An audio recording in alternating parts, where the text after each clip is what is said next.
Sir, Punjab की राजनीति में आज बेअदबी कांड का जो मुद्दा है वो छाया हुआ है, उसके बारे में सर बताइए क्या? देखिए, सबसे बड़ी बात तो ये है कि बड़े ये दुखद घटना हुई थी और ना भूलने वाली घटना हुई थी। और सबसे बड़ा दुख ये है कि जो अपने आप को पंथक सरकार कहते थे, अकाली भाजपा गवर्नमेंट, जो कहते थे कि हमारा जो मेन मोटिव है, जो मेन हमारा मुद्दा है वो गुरु साहिबान के दिखाए हुए रास्ते पर चल रहे हैं, लेकिन जो कुछ भी वापरा बहुत बुरा हुआ।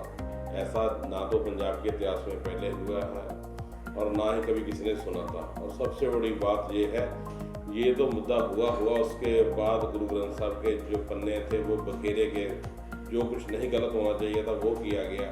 और उससे भी बड़ी कुफर की बात ये रही कि जो लोग, जो सिख संगत इस चीज़ के खिलाफ मुजाहरा कर रही थी, उस पर भी अकाली बीजेपी सरकार ने गोली भी चलवाई और लोगों को भी मरवाया।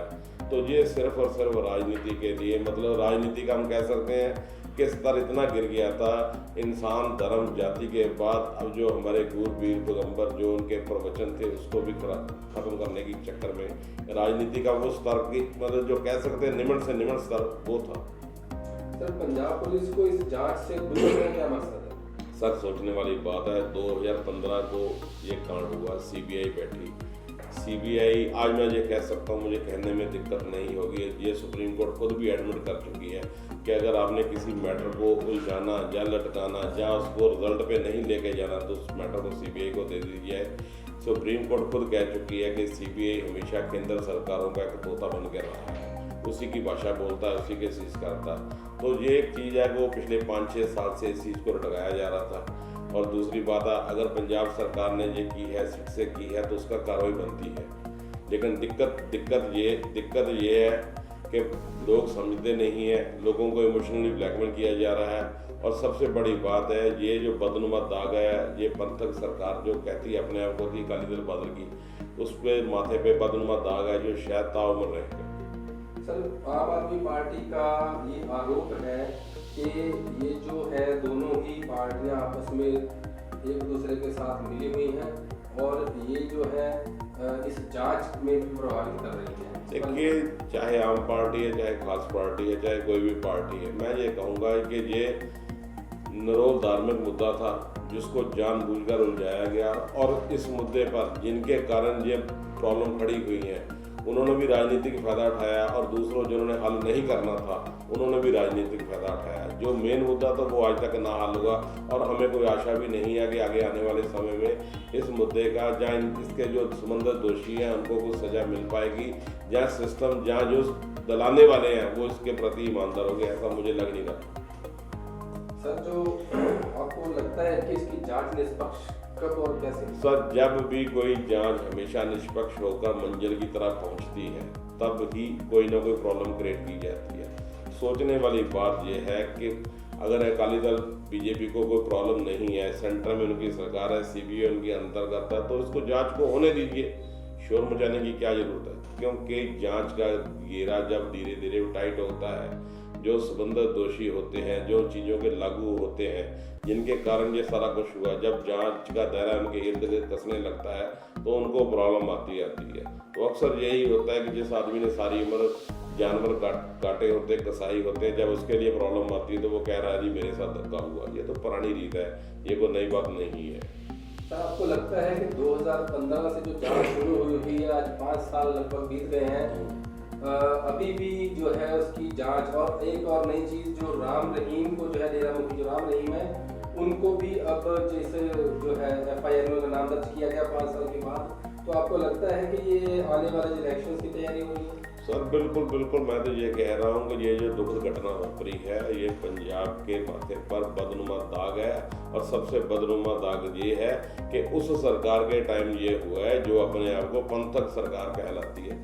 तो इससे बड़ा दुर्भाग्य और कुछ नहीं होगा। हाँ, बिल्कुल सही बात है, मैं तो ये कह रहा हूँ, देखिए जो ये किया गया ये भी राजनीति थी, जो जांच की जा रही है पिछले 5-6 साल से सीबीआई से कराई जा रही वो भी एक इसको भटकाने के लिए, और इसके अलावा कुछ नहीं है। जब आपको पता है कि जिस आदमी ने ये काम करवाया, जिस ऑर्गेनाइजेशन ने काम कराया, हर चीज़ आपके पास एविडेंस है, तो आप क्यों नहीं कार्रवाई करते? कार्रवाई इसलिए नहीं कर रहे क्योंकि आपको पता है कि ये जो आग लगाई गई है ये आग हमारे घर तक जाएगी।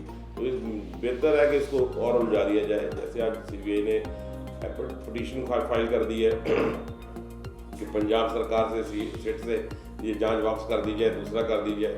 तो ये गलत बात है, मुद्दे से भड़काने का मतलब और कुछ नहीं है, इसके अलावा कुछ नहीं। पूर्व जो डीजीपी है परमदीप गिल के ऊपर जो आज पर्चा दर्ज किया गया है, उसके बारे में लोगों को आप क्या कहोगे? देखिए, माइनिंग का पंजाब में आज का नहीं बड़ा पुराना मुद्दा है, और माइनिंग आप और हम जैसे लोग नहीं, माइनिंग हमेशा बड़े लोग अरसर सूद वाले, चाहे वो अफसर लॉबी में रहे हो, चाहे पॉलिटिकल दायरे में रहे हो, उन्होंने ही ये काम किया। आम आदमी तो वहाँ एक ट्रॉली लेने जाएगा, उसको 5,000 रुपये की मिलेगी, 4,000 की मिलेगी कि नहीं मिलेगी, वो बात की बात है। माइनिंग का एक माफिया बहुत बड़ा है, वो हर पार्टी में रहा है, हर सरकारों में रहा है। मुझे इस चीज़ में एडमिट करने में कोई दिक्कत नहीं है। आप एक सड़क पे एक आदमी रेड लाइट क्रॉस करता, आप उसको पकड़ लेते हो, ट्रॉलो टिप्पर के टिप्पर हर शहर से निकल रहे हैं, तो बिना प्रशासन की मिली भुगत से ऐसा कुछ नहीं होता है। हाँ, जितने बड़े आपने कहा कि पूर्व डीजीपी साहब ने ये किया है, तो भाई कोई बहुत बड़ी बात नहीं, ये नॉर्मल बात इन लोगों ने ही हो चुकी है।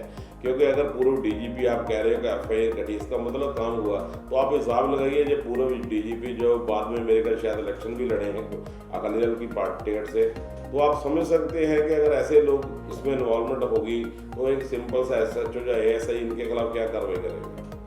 सर, बात की जाए, माइनिंग की बात हो रही है, तो 11 टन जो होता है माल वो पास होता है। जी बिल्कुल। लेकिन एक टिप्पर में 70 टन माल जा रहा है, तो आपको लगता नहीं कि सरकार को किसी चुना जा रहा है? सर, मैं आपसे वही कह रहा हूँ ना, एक डीजीपी के खिलाफ एक SHO की क्या औकात है कार्रवाई करने की? अगर उसको पता है कि ये पूर्व डीजीपी की गाड़ी जा रही है, टिप्पर जा रही, तो क्या कौन SHO पंजाब में ऐसा बहादुर या सूरमा है जो कहेगा जी इस गाड़ी को मैं रोक लूँ या टिप्पर को रोक लूँ? आप समझते को रोक लेगा?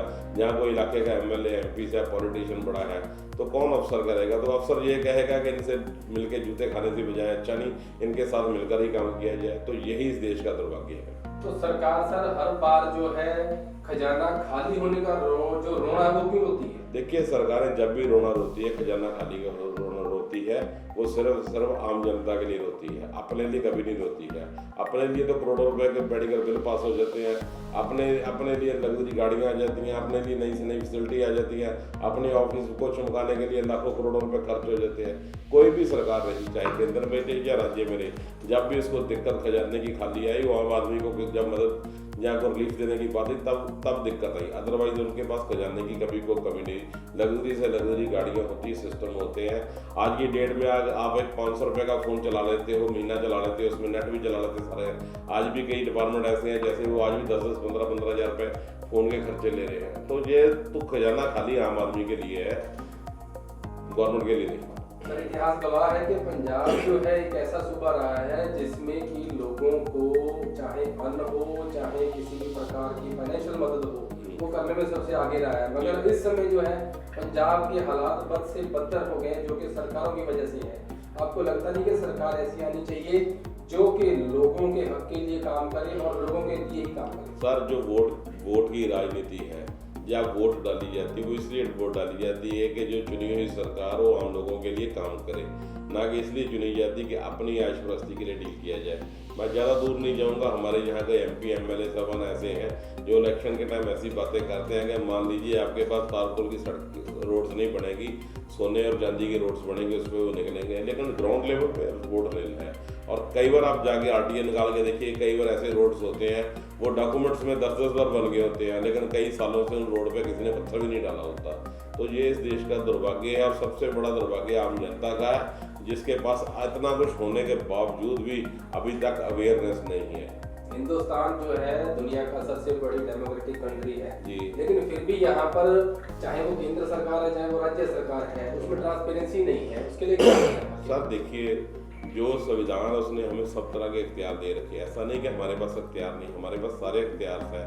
लेकिन क्या चीज़ होती है कि जो रूल एंड रेगुलेशन होते हैं, जिन्होंने इसकी पालना करवानी होती है, जब वो ईमानदार नहीं होगा तो वो ऊपर वाला जो सिस्टम गलत चलेगा वो नीचे तक गलत ही जाएगा। अगर घर का मुखी गलत काम करेगा तो घर के बच्चे को मना नहीं कर सकते, क्योंकि घर का मुखी गलत है। तो यही सिस्टम आगे चल रहा है, और इसी के कारण हिंदुस्तान में इतने सोर्सेज होने के बावजूद, इतना सारा कुछ होने के बावजूद अगर परेशानी है, दिखते हैं, इसका कारण यही है कि सोर्सेज और सोमों की कोई कमी नहीं है। मेरी सुनने वाली बात है, कोई सोर्स ऑफ इनकम की कमी नहीं है, कोई सोमों की कमी नहीं है। लेकिन दिक्कत क्या है? दिक्कत है नीयत की। हर आदमी कहता है, अगर कोई पॉलिटिशियन आ जाता है कि मेरा चाचा भतीजा है, भाई बंधु है, मैं उसको बेनिफिट ज़्यादा से ज़्यादा दूँ, चाहे उसके लिए चाहे गवर्नमेंट बिक जाए, सरकारी प्रॉपर्टी बिकते मुझे इससे कोई मतलब नहीं, और यही इस देश का दुर्भाग्य है। अब बात की जाए सर, पंजाब में कोरोना की जो है महामारी जो दिन प्रतिदिन अपने जो पैर पसारती जा रही है, जिसमें कि अफसर लॉबी जो है वो बुरी तरीके से चपेट में आ रही है। देखिए, ये बड़ी दुखद बात है कि अफसर लॉबी भी आ रही, दूसरी आती। मैं इसमें थोड़ा सा क्लियर कर देता हूँ। कई बार क्या चीज़ होती है कि अफसर लॉबी या प्रशासनिक अधिकारी कई बार वो जो गाइडलाइन है उसको प्रॉपर फॉलो नहीं करते। जहाँ उनका सामाजिक दायरा ऐसा होता है उसको अटेंड करना पड़ता है। जैसे कल एक पॉलिटिकल आदमी था, जलंधर में था, उसकी फैमिली की मैरिज थी, वहाँ अफसर लॉबी सारी पहुँच गई। तो वो चीज़ों को अगर अवेयरनेस नहीं है तो फिर दिक्कत तो आएगी आएगी। फिर वो आप अफसर हो या जज हो या वकील हो या MP हो या MLA, से कोई फ़र्क नहीं पड़ता। बीमारी के लिए तो ये कि वायरस फैला है तो प्रॉब्लम आएगी। तो वो केयरलेस है, जो आदमी इतना ज़्यादा केयरलेस होगा उतनी बड़ी प्रॉब्लम आएगी। क्योंकि ये जो कोरोना महामारी है अकेले पंजाब में नहीं पूरे वर्ल्ड में है, और इसमें काफ़ी बड़े लोग सिस्टम सारे आए, क्योंकि इसने किसी को नहीं छोड़ा है। तो इसका बेटर यही है कि इसको प्रिकॉशन रखा जाए। अगर लॉबी पब्लिक से डीलिंग करती है तो उसको एक सिस्टम है, उसके सिस्टम के साथ से प्रिकॉशन के लिए हम बोलते हैं जी ये फॉलो करो। हम खुद के नहीं फॉलो कर रहे हैं, अगर वो फॉलो नहीं कर रहे तो वो प्रॉब्लम आ रही है। अगर कोरोना बीमारी का बढ़ने का कारण भी यही है कि जो बड़े लोग हैं वो बिल्कुल केयर नहीं है, छोटे लोग हैं उनके पास उतने सोर्सेज नहीं कि इससे लड़ा जाए। तो ये समझ सकते हैं कि दोनों में चीज़ की कमी है, वो कमी है नॉलेज की, अकल की। इस महामारी को आगे और बढ़ने से रोकने के लिए आप लोगों को क्या अवेयरनेस? मैं यही सबसे गुजारिश करूंगा कि अगर आपको कहीं जाना है, अगर बहुत ज़रूरी जाना तो वो जाए, घर से एक आध आदमी ही जाए। हर आदमी बिना मतलब रोड पे सड़क पे ना घूमे। अगर सिस्टम ने आपको लॉकडाउन से फ्री किया, इसका मतलब ये नहीं कि बीमारी चलेगी। मैं कई बार देखता हूँ कि दिन भर लॉकडाउन होता रहा तो लोग शाम को घूमने निकल गए, जैसे जी कोरोना वायरस शायद शाम को नहीं फैलेगा। अभी भी जब संडे का लॉकडाउन होता है तो लोग ऐसे डील करते हैं जैसे कुछ नहीं हुआ। तो वो ये यकीन मानिए अभी देखते देखते 5-10 हज़ार जो पेशेंट था वो आज 7 लाख क्रॉस करने के मदा हो चुका है। तो अगर नहीं सुधरा तो करोड़ों में चले जाएगा। तो इसका जितना बड़ा नुकसान होगा शायद इंसानियत में और इंसानों के लिए कभी सोचा भी नहीं।